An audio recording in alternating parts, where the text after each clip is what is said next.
May balita naman po tayo ngayon. Ah, eh, Congresswoman Luis Rojo ng 2nd District Batangas. Abogado po ito eh. Pwede siyang maging senador ito in the future o higher position pa. Kasi maganda yung pagpapaliwanag niya. Hindi ko makilala ito eh. Nakita ko lang ito sa television, sa YouTube, na lalo na siyang namumuno din impeachment eh, sa Kongreso. Ang liwanag ng kanyang mga paliwanag. Nasunod niya yung gusto ng Supreme Court. Kung inyong naalala, sa 19th Congress, di ba inimpeach si Sara?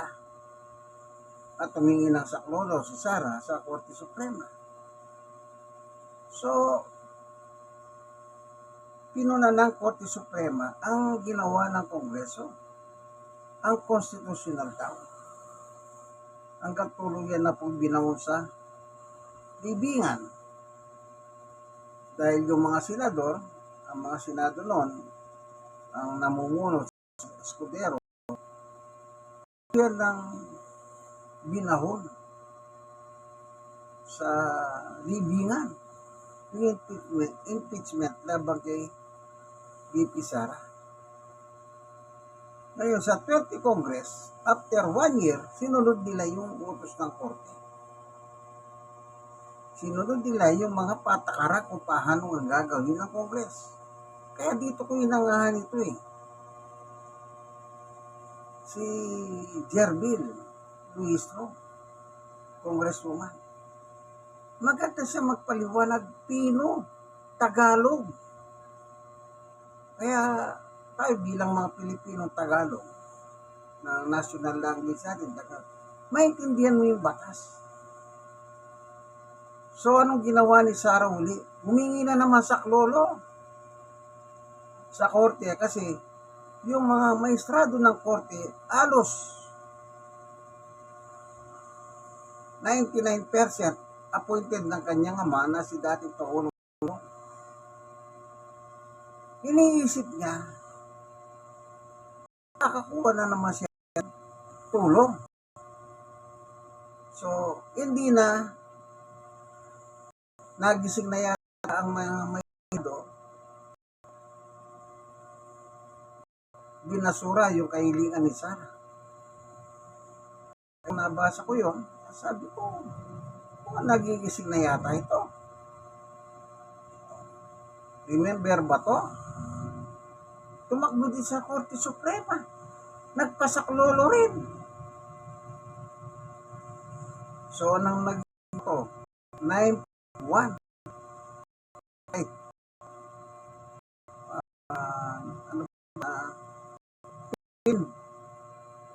Basta, pabor. Laro, si Bato.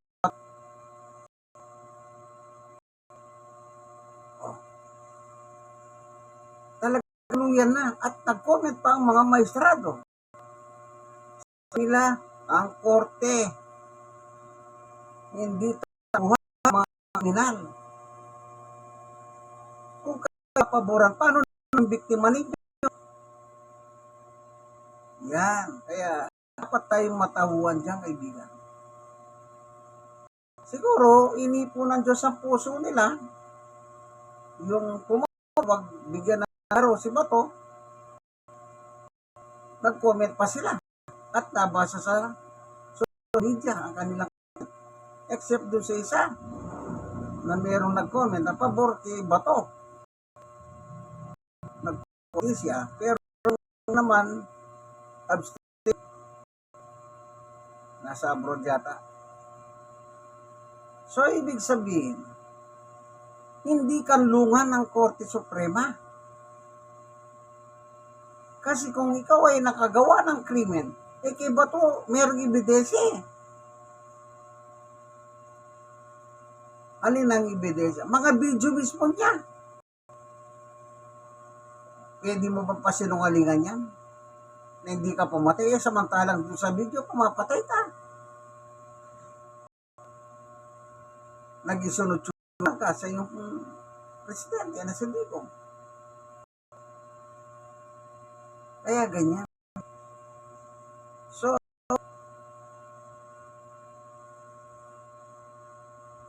nakikita siya sinabi ang nasabing impeachment.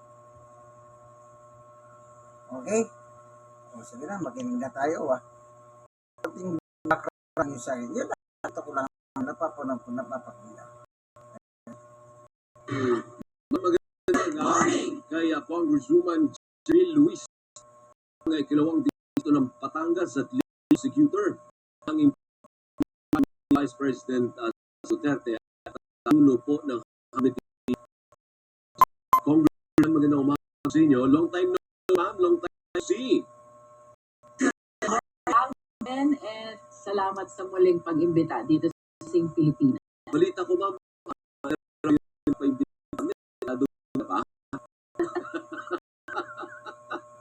hirap na hirap na Congresswoman Jerville, please. So, please, ano po, sobra yung schedule mo. Okay, it's okay. Actually, medyo tayo na dito sa Batangas na tayo guys sa Batangas. Very good. Anyway, alam naman po kung ba't nag-is sa'yo sa pinangalan na hinatirang taon ng pera o nakakuha ng perang kickback, sabi nung dating Marines. Ano pong sagot? Ever since we vehemently denied that, no? Pero kasama tayo mga nag-file ng kaso against the Philippines. And very obvious naman ang mga inconsistencies kahapon, no?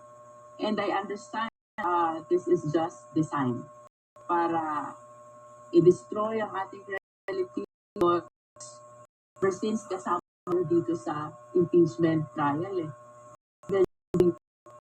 Tinutukoy niya hapon. Hearing nila Marcoleta. Walang sabi yun. Inconsistently sabi. Tama yun. Napanood ko rin. Alatang naglulubid na sila sinungaling. Alam nyo, kung consistent ka, dapat sunod ang sagot na hindi. Parang kayo nasulat, binasa nyo. Sige, memorial nyo. Parang gano'n. Para i-destroy ang ating credibility because ever since sama tayo sa impeachment trial During the first impeachment complaint back in the 19th Congress, hanggang sa ngayon, we never changed our position, no? So, tuloy-tuloy lang ang preparation natin for impeachment. We are not bothered with that. And I hope that the Filipino people will always see the inconsistencies in their testimony as well as yung very obvious design why they are doing that. Ibig sabihin po, Congresswoman, ito din yung dati. Nagkaroon lang po sila ng platform kahapon para ulitin ang kanilang akusasyon. Kailan ba yan? Yung sa Club Filipino? Yeah, dati pa. Early part of 2026. Opo. Yun ang recollection ko, no? Opo. Hindi ko alam kung nag-justice committee na kami nun, but it was the same affidavit na wine-wave nila during their press con in Club Filipino, no? And with all due respect, tanda ko, andun si Mike Defensor. Ama, at nag-file na ikamo kayo ng kasong libel noon pa. That was, 2 weeks ago nung nag-file tayo. When I became conscious of the fact na lead prosecutor tayo and we're carrying the burden on our shoulder for the interest of the Filipino people, I realized that I need to file a libel case against them para meron tayong legal position about these allegations being imputed against us, no, by these 18 Marines. So ano po ang dapat malaman ng sambayan ng Pilipino na ito ay may motibo Ang ibig sabihin kamo nito ay pinasasama nito ang imahe ng mga kalaban nila sa politika. Kung makikita mo, Alvin, yung mga in-include nila doon sa affidavit, no? These are the people who are standing against what the former administration did, no? Nabanggit pa doon yung Quadcom. I don't know kung ilang affidavit ba ang pinag-uusapan natin. Pero yung affidavit which I was able to overlook, no? Nabanggit pa yung Quadcom. Ano ba itong Quadcom? This is the Mega Committee during the 19th Congress who investigated the EJK of the former administration and ito namang good government, itong kay Joel Chua na nag-imbestiga naman dito sa this confidential fund of OBP and dead, no? So, even the minority is there. Kong Laila is there, no? So, if you will look into the position ng mga taong in-include doon, may mga senador, may mga congressman, you will see the commonality na sila lahat ay standing against what the former administration did and looking to the misuse and corruption, misuse of confidential information dito sa office ni Vice President kasama yung opisina ng pagiging dating Secretary of Education niya, no? Sige po, set aside natin po yan. Ano po, punta tayo sa kaso ng impeachment. Ano po, do you also see a delay in the start of the impeachment trial sa nangyayari ngayon sa Senado? Kasi tingnan niyo po, sino bang Senate President ngayon? Ano po, parang ang gulo-gulo po ng sitwasyon. May epekto po ba yan sa impeachment trial? Well, Alvin, no, dati I expressed my faith and confidence to the leadership of former SP Alan Cayetano, no? Now I wish to express my faith and confidence to the new leadership that is under acting Senate President Win Gatchalian, no? Ako positive pa rin ako dahil the people are really demanding for this. As a matter of fact, yung last survey natin, I think 74% pa or 82% of the Filipinos are actually demanding for this impeachment trial, no? And we in the prosecution, very much conscious kami ng solemnity at saka sanctity nitong constitutional process na ito na kailangan nating gawin for the interest of the Filipino people. I observed the same thing dito sa new majority, no? Tapos yun namang old majority, kung hindi naman nila papaguhin yung kanilang position because when they just assume after the change of leadership, di ba, sinasabi nila, magtra-trial tayo, itutuloy natin ang impeachment trial, no? And besides, this is really very important. Kaya I hope that the new leadership, along with the old leadership, will be together, at least in this impeachment trial, no? Ang dami na ng ating nasaksihang surrounding the change of leadership, no? The commotions, most especially, that are happening in Senate. Opo. Dati may habulan at saka takbuhan. Ngayon naman may balyahan. Pero pag hindi po naayos yung impasse, kasi sa ngayon it appears na may impasse, ano po? Walang mag-referee, walang magsabi, halimbawa like a Supreme Court na, ikaw ang tama, ikaw ang mali, ano po? At remember, parang 3 weeks na lang, hindi pala, isang buwan na lang, July 6 na. Wait, Alvin. June 15, from the official timeline na nilabas nila sa Opo. June 15 is the deadline filing of pre-trial brief, no? And then June 18, we're supposed to appear there for pre-trial conference. So it's less than 2 weeks. Parang 1 week na lang yan. Kaya nga po, so sino ang kinikilala ninyo in as far as the prosecution is concerned? Sinong kinikilala niyo kung saan kayo magsasubmit? Kasi meron kang pagsasubmitan yan Yes, correct. With all due respect to the former leadership, no? But the House of Representatives already recognized the new leadership, no? When we approve our concurrent resolution to adjourn Senate, the concurrent resolution was likewise approved by the new leadership. So to us, it operates as a recognition by the House of Representatives of the leadership of Acting President Win Gatchalian, no? Acting Senate President Win Gatchalian, no? So kami naman, we are part of the institution. In fact, as 11 prosecutors, we represent the House of Representatives. Eh, hindi naman magandang tingnan na magkaiba pa kami ng position, no? Definitely, we will be following kung anong position ng House. And that is, they are recognizing the legitimacy of the leadership of Acting Senate President Win Gatchalian. Therefore, third, kami magsasabi pre-trial, we will be admitting that to under the new leadership kay Acting President Win Gatchalian. That is with all due respect to the former leadership of former SP Alan Cayetano. So if that is your position, Madam, ibig sabihin po niyan, malinaw sa inyo, walang contest. Kasi para naman sa iba, may kalituhan eh. And as far as the House is concerned, there is no question si Gatchalian ang acting Senate President. In which case, hindi kailangan pumunta ng korte. Is that what you're saying? Kasi ang iba naman, hindi, pumunta kayo sa Supreme Court to once and for all determine sino ang tama sa inyo. Definitely, anyone can go to the Supreme Court at yung petition nila, kagaya nung sa impeachment, pwedeng may prayer din for issuance of TRO, no? No one can stop that. Pero hanggat walang TRO na nai-issue against the new leadership, I think they can proceed. First, by basis. Second, recognize that sila ng House as well as the executive represented by the Malacanang. Okay. So ano ngayon ang epekto nun ng kaguluhan? Kampante ka pa rin na magsisimula tayo July 6? O medyo nag-aalangan ka na mukhang madidelay, maatras ng konti ang pagsisimula ng paglilitis? Alam mo, Alvin, as lead prosecutor, dapat kampante lagi tayo. So kampante At kayo saka, na...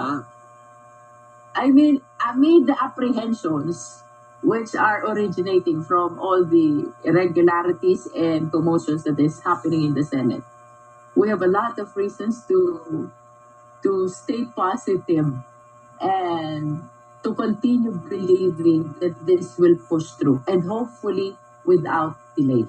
Opo. Siyempre positive po kayo. Pero pag nag-preside si Alan Peter Cayetano, magpi-preside din si Gatchalian, sino masusunod sa kanilang dalawa? Kasi talagang firm po ang stance ni Senator Alan Peter Cayetano na ako pa rin.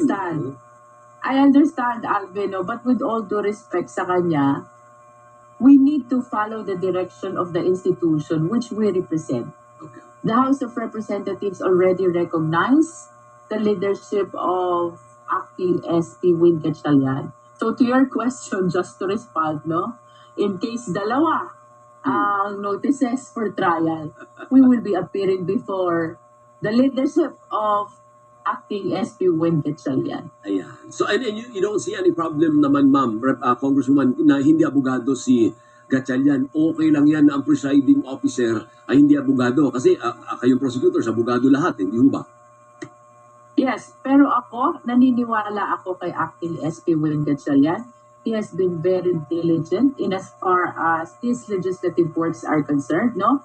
At nag-aaral yan. Kasi kung bumibisita ako sa opisina niya, pati whiteboard niya, punong-puno ng mga lectures. And his staff told me na ganyan magpa-meeting si Sen Wayne. And I think we are able to observe that in as far as the way he discharges his function in the committees and even in the plenary. Talagang very studious, very diligent, and very hardworking. Naniniwala ako, hindi man siya lawyer, kaya niyang aralin at panindigan ang pagiging presiding officer, no? Now, in the event na hindi siya comfortable dito, I remember that when he assumed and he was elected as Senate President pro tempore, as well as the election of the other chairmanship of the committees, no?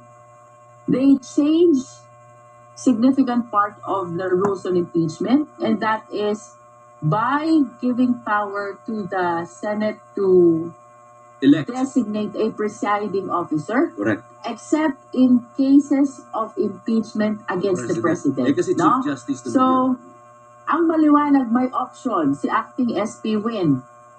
He can proceed to presiding over the impeachment court after he takes an oath. And the second option is the Senate can actually designate or elect a presiding officer to preside in the impeachment trial. Okay, sige. Yun ang dalawang options niya. Okay, nabanggit ni Senator Kiko Pangilinan kahapon, willing din daw siya. Kung siyang i-appoint, willing siya as a lawyer to preside over the impeachment trial. Anyway, one last. Willing naman kayo to do a special session, ano? Kasi mukhang doon Yes. ang daming nabitin eh. Kaya naman sa Yes. schedule.